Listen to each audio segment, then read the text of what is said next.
Hello, my name is Stephen. I am a history and social studies teacher in New York, as well as an Americanist scholar specializing in public history and the peopling of America, migration to and within the United States.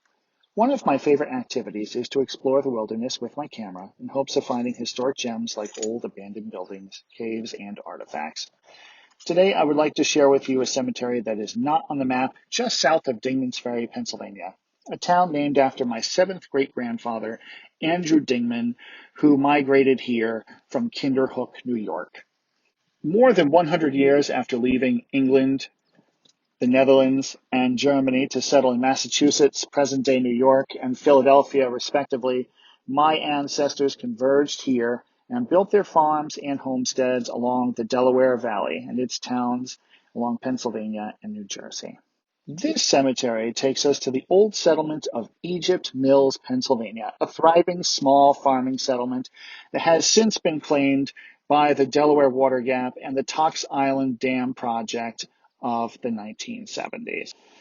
The cemetery we will be visiting is known by two names, by the Valley View Cemetery and by the Swartwood Cemetery. The Valley View Cemetery because it overlooks the Valley View Farm, and the Swartwood Cemetery named after the Swartwood family that owned property in this area. The cemetery is not located on the map and does not have really precise directions.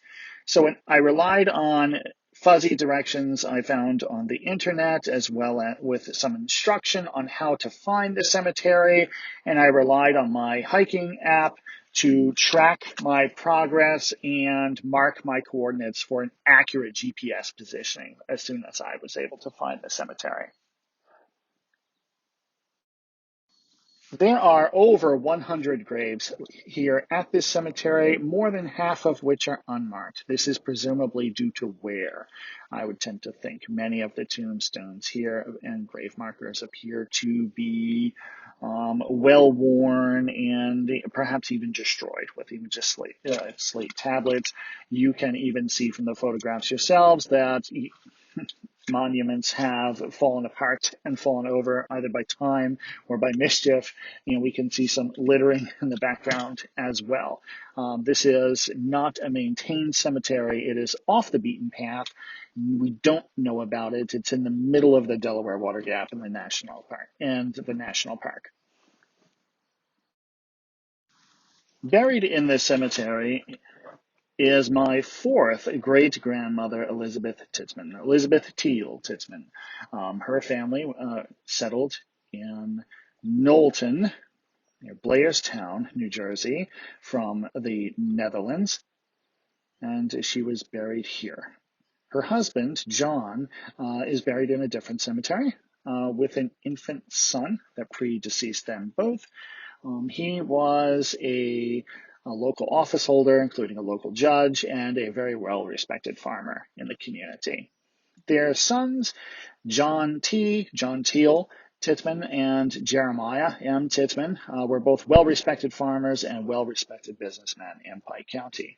In fact, their farm is located just further up the road and is well known as Wheatlands, and very well known and well respected amongst the community for their ability to yield wheat and corn crops. The legacy of this cemetery is to remind us that every space is a historic space. This cemetery is not on the map. It is not well known. You cannot Google search this cemetery for precise information. I can only provide better, more reliable information, which is now available to you. But it serves as a reminder to us that people live here, that people have farmed this land, that they called this land to be home, and they felt this land to be beautiful.